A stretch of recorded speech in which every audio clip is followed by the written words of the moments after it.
entitled The Edmund Fitzgerald.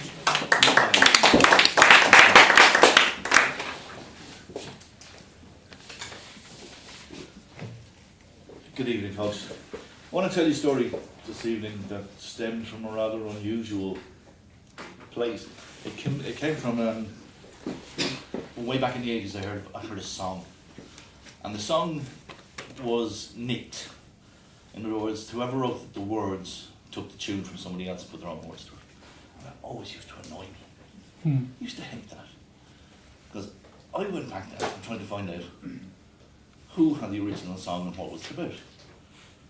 Now, these days, it's called sampling, and it's an accepted practice and everybody does it. It still annoys me. But by doing what I did, I went back and I found out about the SS Edmund Fitzgerald.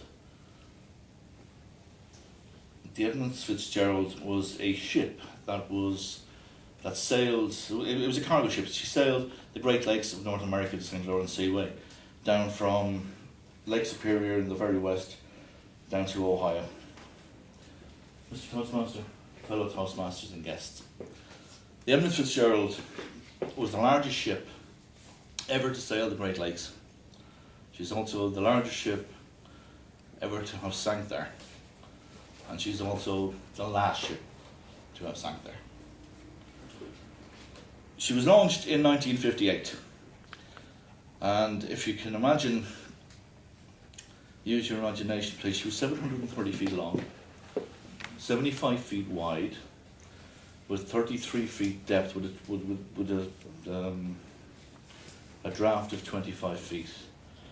Now, imagine a river barge, long, flat river barge, wheelhouse at the front, long plant area, living quarters at the back and a funnel. So that's how she looked. Tall at the back, very flat in the middle. Now, her launch in 1958 didn't go very smoothly. It took the lady with the champagne bottle three attempts to actually smash the bottle. It took them 36 minutes to get rid of the chocks that were holding her in the dry dock. So when she finally did slip and launch into the dock herself, she created such a wave that she drowned most of the spectators that was watching, and one poor man had a heart attack.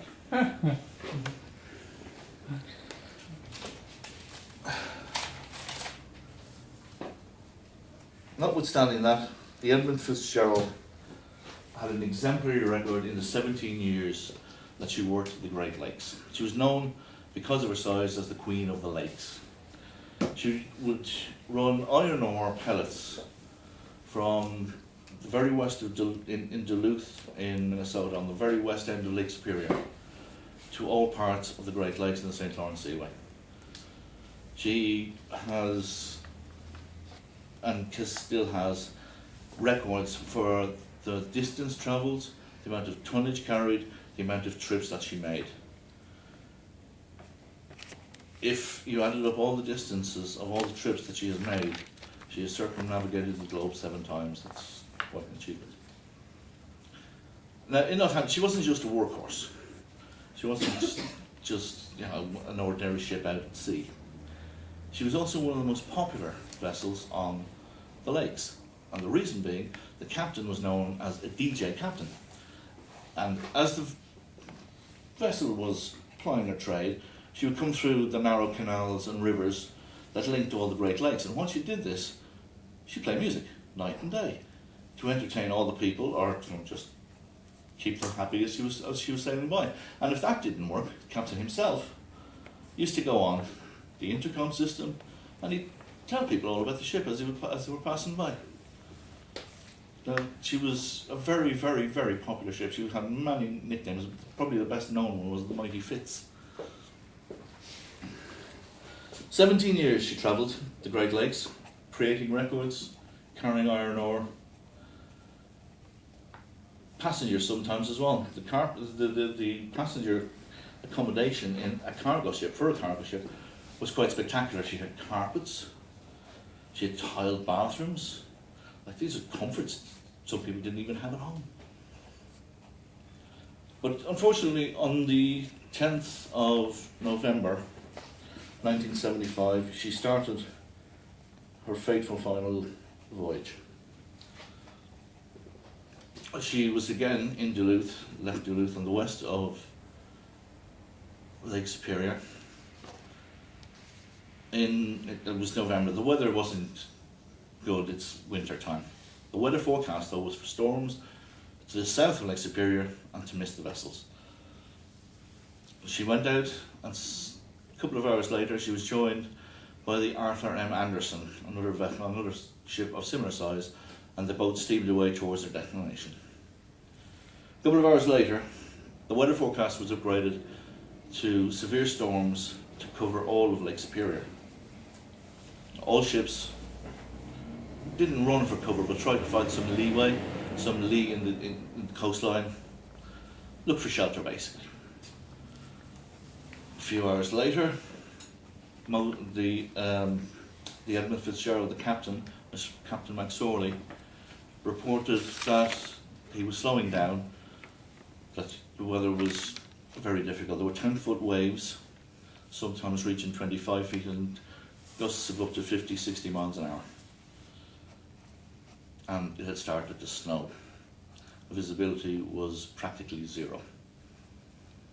After a few more hours of steaming, the captain reported that the vessel was taking water and that he was slowing further and that he was developing a list.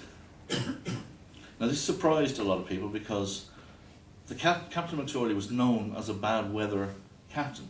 He was a great man to steer a ship through a storm. So for him to be slowing down and to reporting he was taking water was quite a surprise to people. But she kept going. The weather forecast was again upgraded. Winds and weather were up to 70 miles an hour, seas up to 25 foot, 30 foot, with the odd rogue wave of up to 40 foot. But she steamed through the night with the Arthur M. Anderson. Came the next day, she radioed and reported that some of the hatch covers were missing, she was taking water, and that she'd lost all her radar. So she was slowing completely to allow the Anderson to catch up so she could be her eyes and ears and use her radar. Nothing more was heard for many hours, and after 24 hours of storm, the Arthur M. Anderson radioed the Edmund Fitzgerald to find out how she was doing and to warn her of traffic in her area because she was blind with no radar. The captain replied that we were holding our own, which is a positive sort of statement. They were still going. They were holding their own against the storm. 3 minutes later, she disappeared from radar, and basically has never been seen again. She now lies 160 feet below the level of Lake Superior in an area that's notorious for shipwrecks. Since 1816 to 1975, 240 ships are foundered in that area. Why did she go down? Well, that's the good question. Nobody knows. There is no definitive answer. She sent no distress signal, so it must have happened suddenly. Even though she did report taking water, she was listing. But when the wreck was finally found, she was found to be in two pieces on the seabed. She had broken up on the surface, and I know this as the stern had passed the bow and was 170 feet ahead of it on the seabed. Why did she break up? Why did she sink? As I say, it's a mystery. Rogue wave theory, lack of proper watertight doors. Maybe the captain thought he could walk his way through any storm at all. And a lot of people think she actually ran aground because there was a reef in the area that, after the sinking of the ship, was found to be charted in the wrong area. But there's no specific damage to the hull of the wreck to say that this is what happened. So she remains a mystery. And she remains a mystery that is commemorated nearly every 10 years because it stays in people's consciousness. 29 people went down with her. So there's still people who want to know what really happened. Now, as I said, I came across her through a song. and the song was the Gordon Lightfoot song, and he wrote that song because in an article he read in the paper, the name of the ship was misspelt, and he felt that dishonoured the memory of the people who sailed on her. In the 90s and in 2000s, a play was written, a musical was made. In 2005, there was a concerto commissioned in her memory. And in 2015, the Canadian government issued $5 silver coins with the image of the Edmund Fitzgerald on her. It's not the most spectacular ship in the world, it's not most, but she's one that grabbed my attention and grabbed my interest. And it's one story I keep coming back to after every few years to try and find out if there's any more information to find out about her. That, folks, is the story of the Edmund Fitzgerald. Thank you very much, Mick. Do you want 1 or 2 minutes just to